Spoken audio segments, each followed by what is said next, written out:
David, you're getting my first question here. So Okay. I love your filmography. Obviously, you always have a foot in the genre space, but all of your movies, The Hive, Nightbooks, Brightburn, now this, they are all wildly different. So it was making me wonder, when this script came your way, what was it about it that made you think to yourself, like, I think a two-hander contained thriller is what I need in my career next?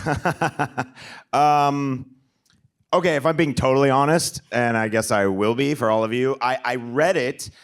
Sam sent it to me. I just made a movie with Nightbooks. I was a huge fan of Sam, and I was like, okay, I want to work with Sam. And I read it, and I was scared of it because I hadn't done something like this before, and I couldn't. It took me a minute to find it. Like, I got to the page where he's playing the music and torturing him, and I went, okay, I'm definitely making this movie.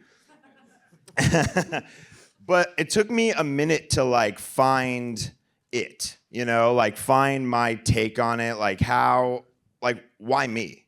Like why am I directing this movie? Why isn't someone else directing this movie? Like what is the message I want, or like what's my angle? And it did take me a minute to sort of wrap my brain around it, and I clicked in on it, and then I just went, that's where I'm going with it, you know? Oh, I'll follow up on that. So you're working with Michael's script here. What space did you... Michael Ross, he's here somewhere. He did a great job. Let's definitely applaud for him.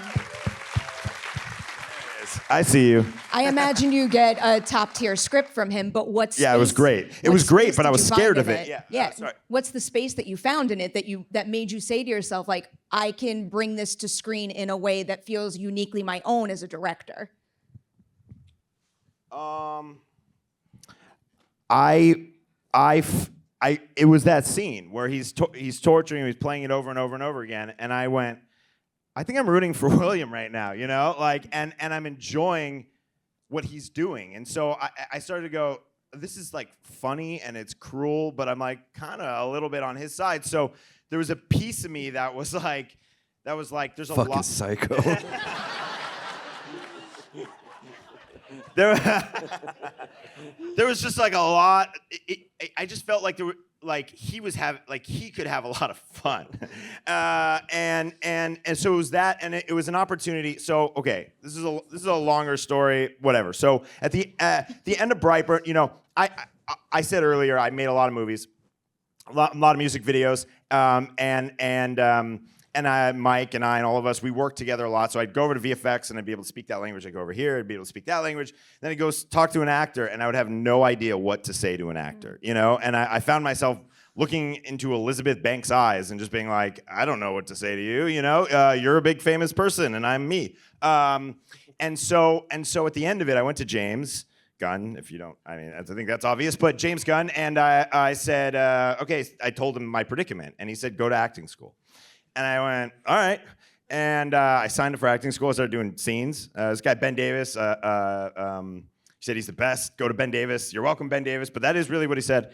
And I went and I started taking classes. And I started learning a lot about acting. And not because I have any interest in acting. I do not. But I wanted to have a way to communicate. And then I made a movie called Nightbooks. And all of a sudden, a new facet of filmmaking, kind of a new door for me to explore, opened up. You know, if sorry, this is a long answer, but if you were to ask me when I made The Hive what kind of movies I would make, it would just be like, oh yeah, that's the movie where people barf into each other's mouths, right? That's the movies I was making.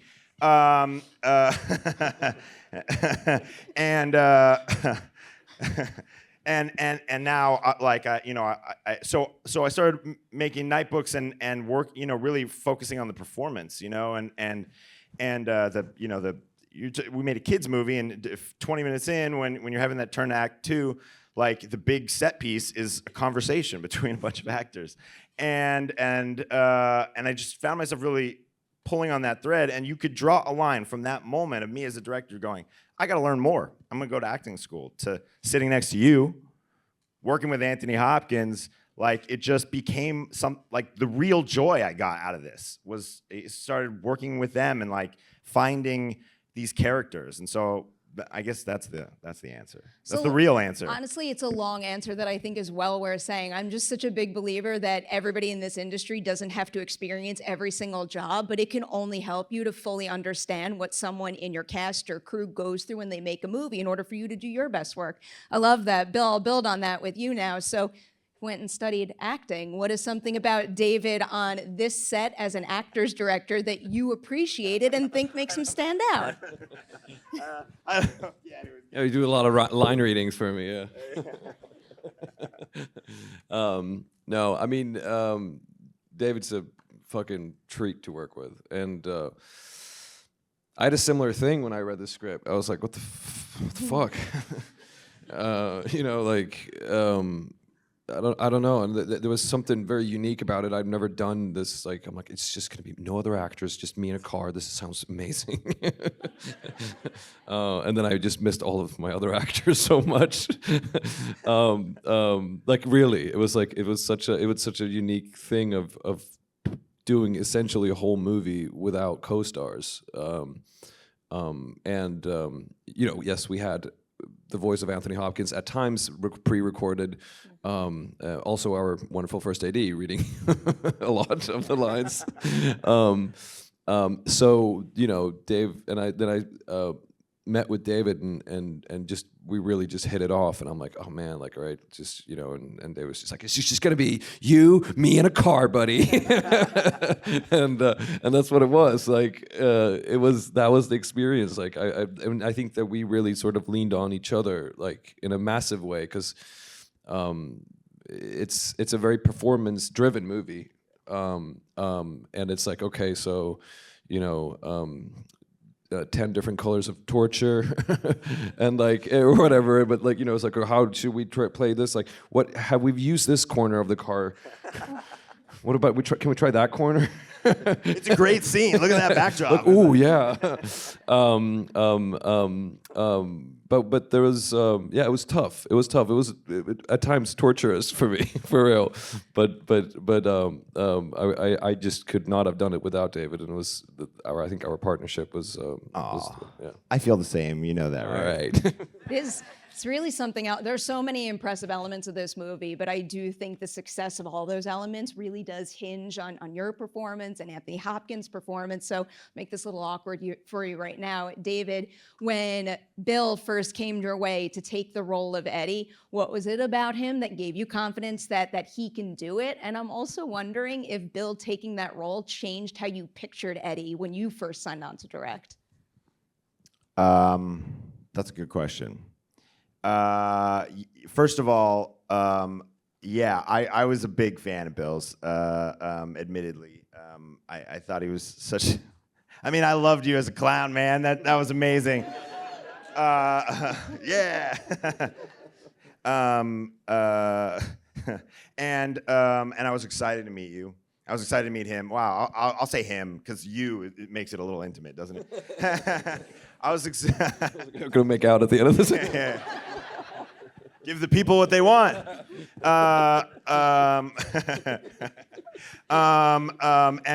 And so I met him, and honestly, he was kind of wearing like a hoodie when I met him, and it wasn't like the Bill I had in my brain. He had like this sort of bigger hoodie on, and I was like, oh, there he is.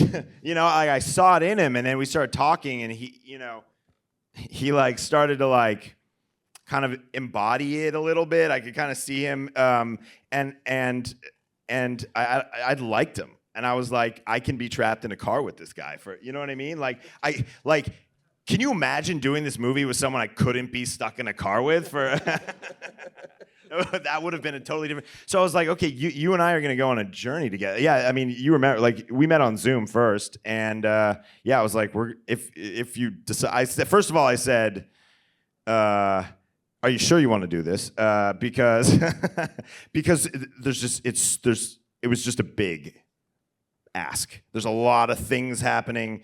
We did a lot of real stuff. You know, we didn't rely on a lot of visual effects. We went to places. You were in the back with stunt drivers and and also drinking the pee.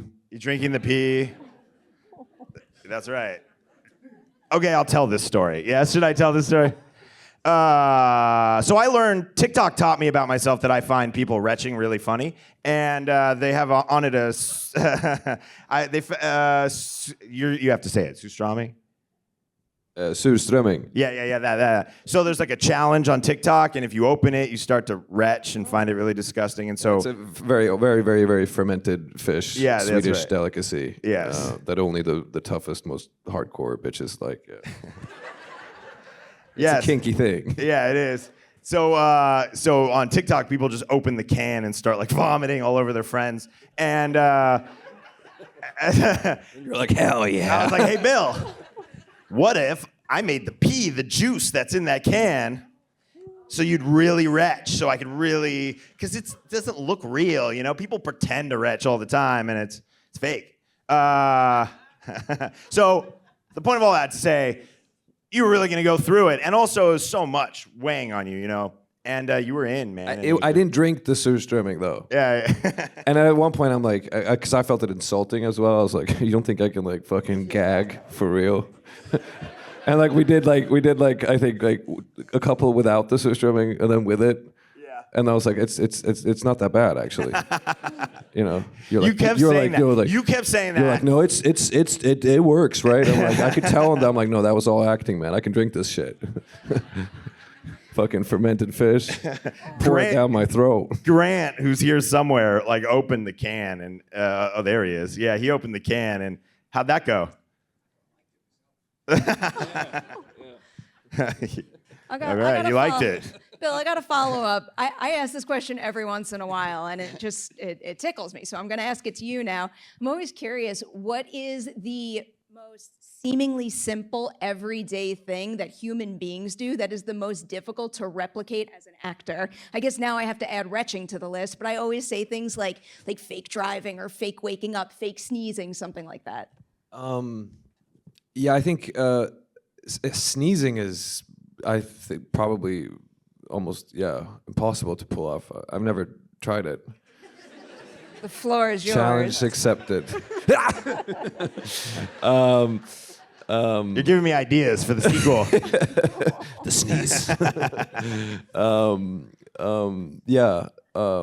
Driving, I've been doing fake driving a lot, but I also was like, why are people bad at this? Like actors, when they're like,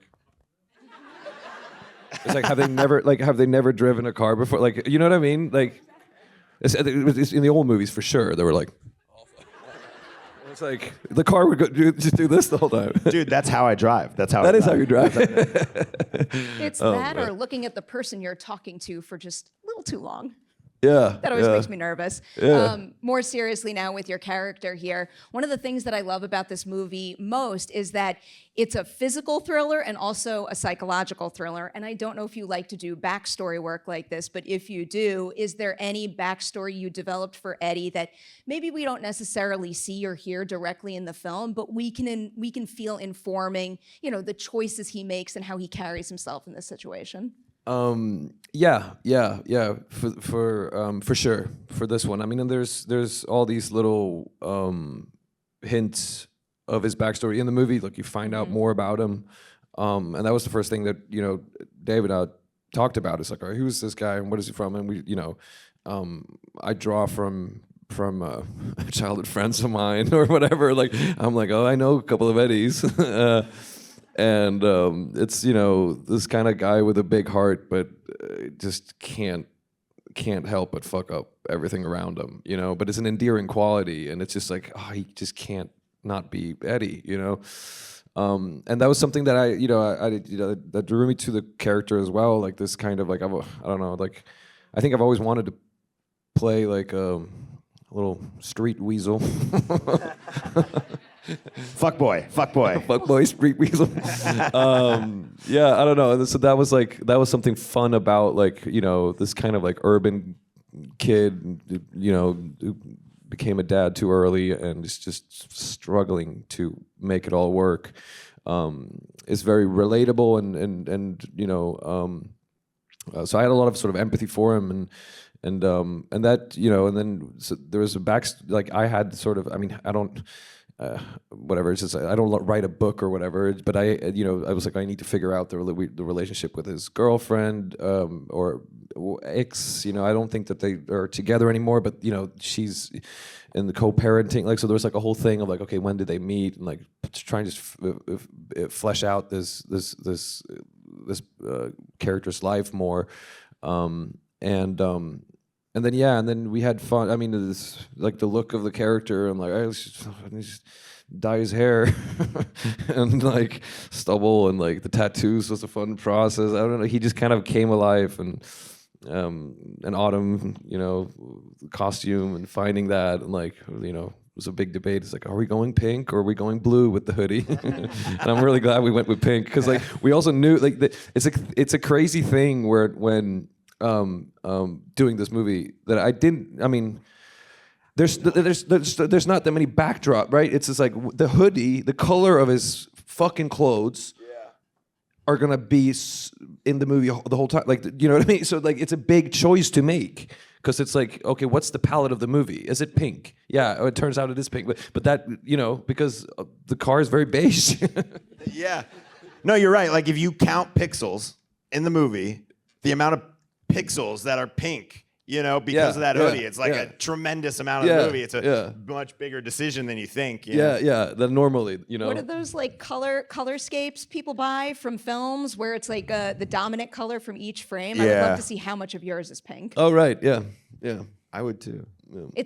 It is a very, very effective choice. It pops so well, and the contrast with the car is just spot on. Got to dig into the production of this movie, which I'm absolutely fascinated by. I feel like if I would have read this script, the first thing that would have crossed my mind, which is probably why I'm not a filmmaker like you, is like, oh, great, like shoot the whole thing on a stage. And then I read your director's statement, and one of the first things that I read was like, I knew instantly, like, we didn't want to play it safe and we wanted to film on location and not on a stage as much as possible. So can you kind of break it down for us? Yeah. How much is stage and how much is on location? Yeah. You're looking in the wrong direction, though. There's like 10 producers here who are going, yeah, you wanted to shoot it in real life. You didn't want to shoot it on a fucking Unreal volume. God damn it.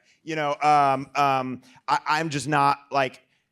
Unreal volumes and stuff like that, there's a space for that. And I think it can be really helpful in some ways, and I think it can be a crutch in others. And I think that there was a very easy version of this movie where we pull up every day, we get out, they turn it on, and then we just do it and then we go home. But it's like, it's not real, and it's not real. There's a reason things feel so disposable these days, and and there's a reason that so many of the filmmakers that you love like want to go to places and do things. It's like there is just a reality to it. There's a tactileness. Like there was no Bill's in the back seat. There's a stunt driver driving it and doing donuts or swerving all around the parking lot, and he's holding on for dear life. And it doesn't. You can have all the money in the world. You're not going to replicate his muscles like holding on for dear life. The reflections on the glass of outside, like it's real,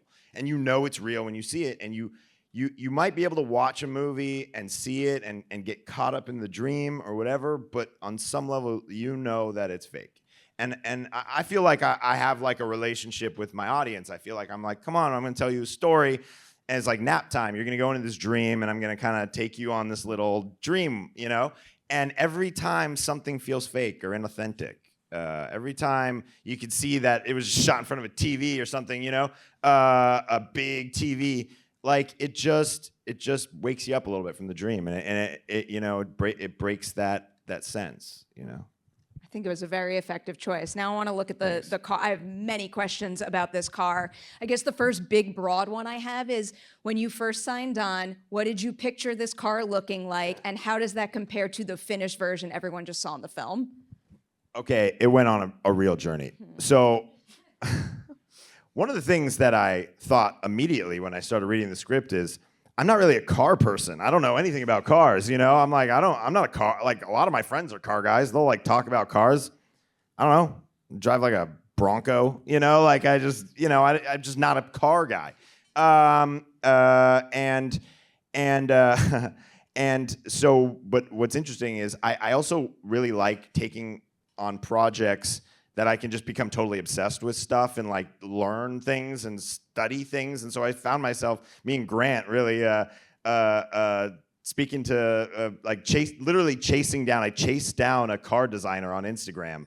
I stalked him until he would get on Zoom with me and asked him a bunch of questions about his process and like really learning about cars. I know way too much about cars now, and now my wife's like, what? Because I'll be like, oh look, there's the new Lexus that just get, she's like, who are you? But and that's all to say that the thing that I knew reading it was that I wanted it to be malevolent. Like I wanted it to feel like, okay, this is a bad car, an evil car, whatever, but I wanted it to feel completely grounded in today. Like I wanted you to be able to see, like I didn't want it to be this spooky thing that drove around. Like I wanted you to watch the movie and go, I believe that could happen. And we went through this painstaking process. Like, you watch the trailer, many people have watched the trailer and they see the window come down, they see William or Anthony Hopkins' eye peeking in, they're like, oh wow,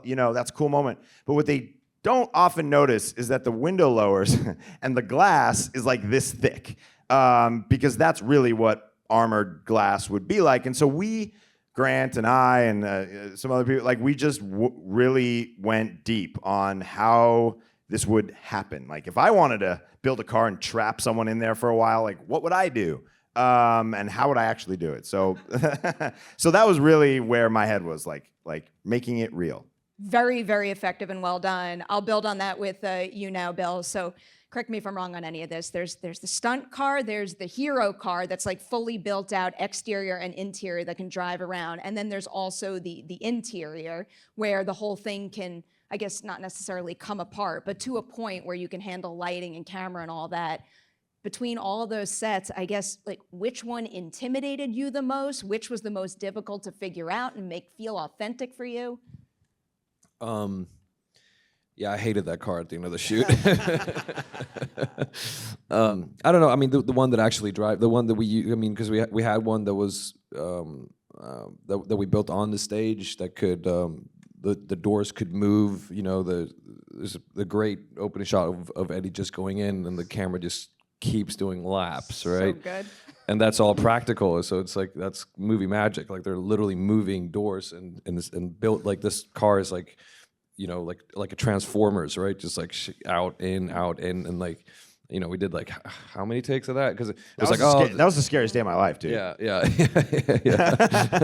What you don't know is the first AD came over to me halfway through the day at lunch, and he went, "Start finding another way out of the scene. It's not going to happen." Yeah. And I was like, "It is going to happen. You'll see." Yeah. Because if any timing is slightly off, you see a fake wall, fake door getting pushed and pulled. So that was like a whole kind of advanced choreography. So I guess that was intimidating. Yeah, it was intimidating because I was like, all right, shit, and like I knew that David was so excited about this shot, and I knew it was going to be cool, but it was just like. I'm like, all right, we had a very limited time to shoot this movie. It was a tight schedule, and it was like, all right, well, this is intimidating in that regard. Like the actual car wasn't intimidating to me, but this is a funny little thing. But like, I know which car. Like, I don't think we can tell what the kind of the bone of this car is, because I'm sure they wouldn't be very happy about it. But I just finished a movie in Ireland, and all the production cars that drove me were, yeah. So I'm like, and it's really funny. Like literally, it's like for 4 weeks I've been driven around in. It's funny that you said that. Dulles. I'm like, because I did like 20 interviews a couple days ago where I just blatantly said what car it was. So, okay, all right. So when you said that, a panic rushed through my mind. Okay. I don't know. Yeah, it's fine. In your director's statement. Oh, it's in my director's statement. I like kind of want to. Yeah. It's a cool car. Yeah. It's a great car, but it's just funny. Like, and now every time I see it, I'm like, oh, like I just see it driving by, and I'm like, this is like triggers me. Me too. Yeah. Me too. I see it and I'm like, oh man, Oh that car. man, There it is. I know that There it card way is. too well. I'm going to toss it to the audience a minute, but I want to squeeze in 2 more questions. I have to ask about working with Sam Raimi, and you've both had experience working with him. David, I'll pose this to you first, but Bill, definitely chime in because I believe you did Boy Kills World just recently with them. What is something about Sam and his team as collaborators and producers on your movie that not only helps get it made, but gets it made the way you want? Okay, that's a great question. So a lot of times directors have the experience of they're going to make a movie, they meet with the producer, and they go, "This is the movie I want to make." And in the head of the producer, they're like, "Okay, we'll hire this guy, but I really want it to be this." And then for the next 2 years, the two of you fight, and one's pulling this way, and one's pulling this way, and the movie you end up watching is this sort of half this, half that kind of thing. It's a little bit of this, a little bit of that, and it's this compromise. And the thing that's so incredible about working with Sam is that he sits with me, and I tell him the movie I want to make. I describe it, I walk him through what I want to do, and he goes, all right. And then he's my partner making that movie, And he has so many good ideas, and he's as helpful as other producers out there, like just, I got this. But he's pushing in the direction that I'm pushing and not pulling. And so he's just an unbelievable collaborator. And it just so happens that I had to be, he was like an idol to me growing up. So those two things together are weird to me because I snuck into Spider-Man 2's premiere to see him in person. And now I work with him. That's wild, but it's the industry, I guess. I love him as a director, but it makes me very happy to see him use his platform and his voice in this industry and the resources he's built to support other people doing the job as well. And I feel like I should shout that out to the world as often as I can, so I'm going to say it right now. I want to make sure to end on this question. It's something I try to ask as often as possible because making movies is hard, but there's also a lot of joy when you're doing that hard work. And I just had recently a director tell me, it made him so happy to make a movie and see the joy that his cast and crew had on set while executing his vision. So for both of you, can you single out the most joyful moment you had on set making Locked? Oh, I want this one. Because it was joyful. It was just, you could just see. We shot it in 19 days, okay? So it felt like there was a bomb strapped to my chest, If it was a joy to work with you. It was a joy to make this movie. It was a joy to see it come together, but it was terrifying. I mean, this is an independent film, and Bill, he's here, and Anthony Hopkins is in the movie, and Sam Raimi, and you look at it and you go, oh, that looks like a big movie. It's like on a big screen. But it was a tiny little movie, and I'm not kidding you when I say that we all put blood, sweat, and tears in it. And the joy was, I think, for me, was believing in what we were making and going, all right, it's gonna hurt, but we're gonna make it, and I believe in it, And I don't know. If that sounds exciting to you, you'll probably be a filmmaker. Yeah, and I mean, I don't it wasn't joyous for me. I'm not kidding. Parts of it was torture. I don't know. And it's just every take is just agony take. And I was it was exhausting at times. But I'd say working with Anthony Hopkins was really fucking cool. It was really fucking cool and intimidating and the whole thing. I mean, I remember the first time because I was there and he wasn't before we started to shoot, and I was like, okay, are we gonna have the whole movie is the conversation between these two guys, and when does he come in? Are we gonna have rehearsals? And and David's like, yeah, sure, absolutely. He's gonna call in every time we do the takes, and he's gonna be there. And that ended up not being the case. But I remember, this is getting a bit long of an answer, but like we rehearsed in a car, like a normal car. Or it's like, yeah, we're gonna and Anthony's not in Vancouver yet, and he's gonna call in, and we're gonna like go through the movie in you know a rental car that that I guess you drove or whatever, and that was like, okay, and there's so much, and the connection was bad, and he couldn't really hear, and I'm sitting there going like, this is the whole movie is this, and he just kept ad-libbing, I remember, and I'm like, oh, you know, I'm like, oh, I have so much dialogue, like he's not like David, he's not saying my line doesn't, you know, so it's like very, very bizarre.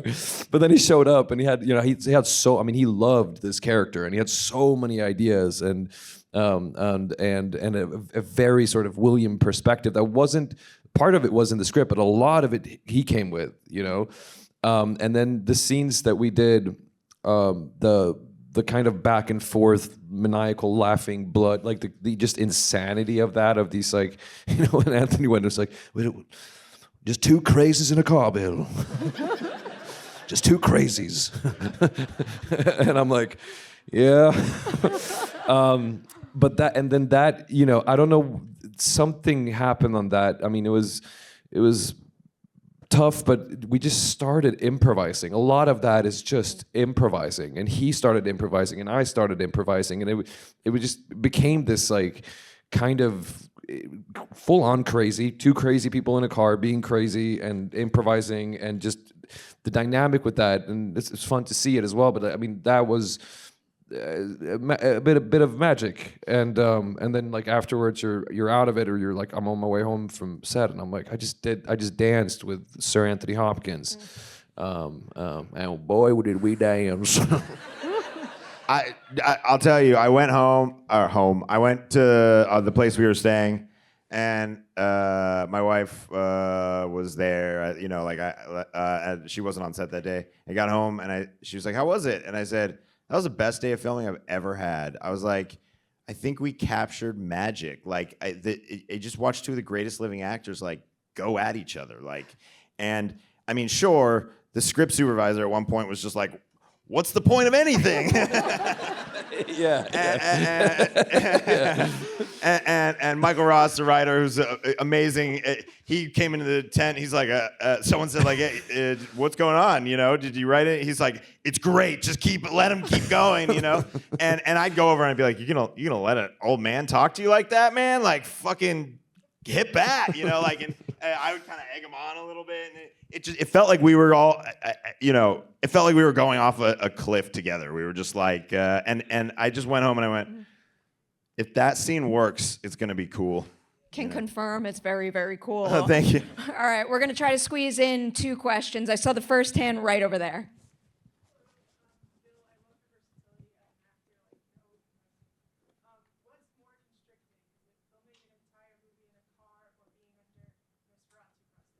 Just in case anybody didn't hear that, it's about which is more constricting, filming in a car or filming under lots of prosthetics like Nosferatu. Yeah, I don't make it easy for myself, do I? Yeah, very, very, very different. And I mean,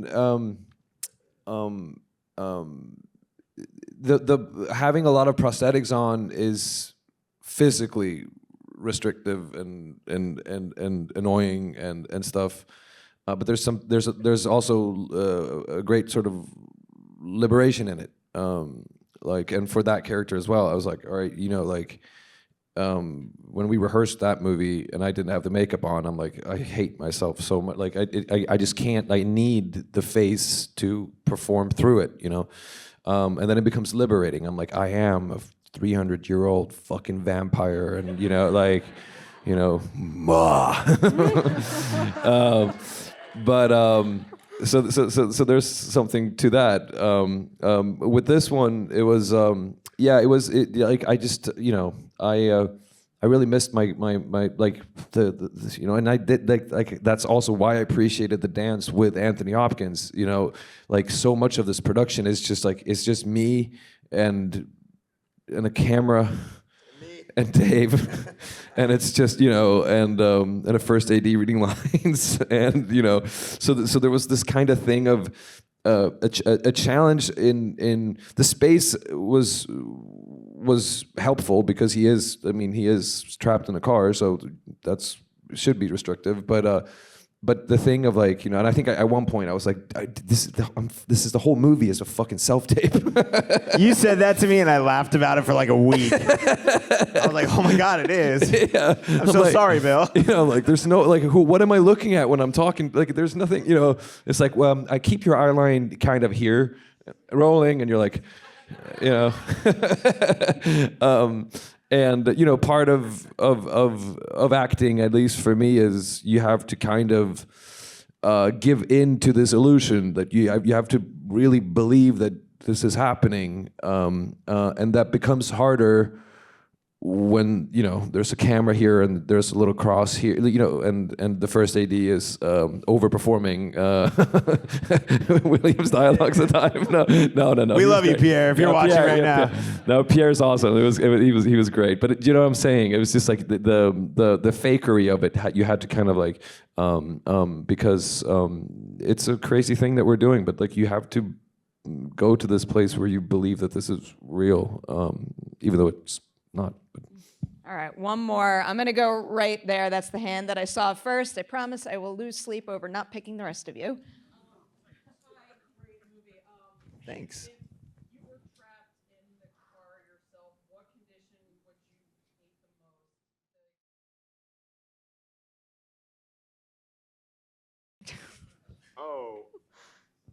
most? Knowing myself, it would be the loneliness. It would be just the total isolation from humanity, which I generally just feel on a normal basis. So This whole movie is a metaphor for your life. Right? Yeah. But it feels like life to you is being trapped in a car, tortured. That's just existence for David. That's so it would be the total isolation and lack of any human interaction for a long time. I'd spiral. Yeah, funny little trivia thing is that when it was cold, I was really hot. and when it was hot, I was really cold. Because there wasn't an air conditioning working in this fucking car or whatever. So it was just just put him up, you're freezing, put every piece of clothing you have and light there, and then we're painting you cold with cold color. A lot of cold paint. A lot of cold paint, cold lips, and I'm just shivering and I'm sweating so much. And I'm like, oh, this is fucking performance gymnastics here. And then, of course, when I was in no clothes, and they're spraying cold water in November on me, I'm freezing, and I'm supposed to be sweaty. But if I would have to pick a toward I don't think the heat's that bad. I like saunas, I think the cold would be the thing, and drinking pee, I don't know. Yeah. You should be happy this was an indie film, because if we had studio money, we would have been working in a meat freezer and doing that, And the performance would have been so much better. Okay. Yeah. He's really cold. Bring in the surströmming. All right, we got to wind this down. Before this gets drowned out by applause, I'll just say, if you want to see more super ambitious, independently made films like this, please spread the word about Locked. Go out and see it, celebrate it, talk about it nonstop. And also because I know there's a bunch of people we haven't name dropped who worked on the movie in the audience. A huge congratulations to all of you as well. This is one heck of a feat. Thank you. Congratulations on Locked. Thank you so much. Thank you. There's so many of you. Thank you.